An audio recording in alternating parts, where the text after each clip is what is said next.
Good morning mga mamshi. Ako alang gining i-flex na nahuman ko limpyo just for 8:18 a.m. O diba?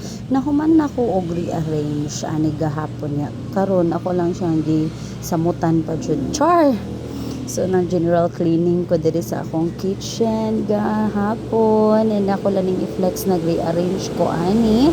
No, so happy lang ko nga nakapalit na ko sa akong mga needs aning ako ang kitchen, no, diba? Sa hinay-hinay lang jud. Nahuman na sa kong panglabas sa akong puti, syempre nakahay-hay na kay nindot kay nga to ang adlaw, no? Nahuman na sa kong panilhig diri sa amo ang kagawas-gawasan, o diba? So karon hapsay na to ang huna-huna og ready na ta nga magligid-ligid all day, no?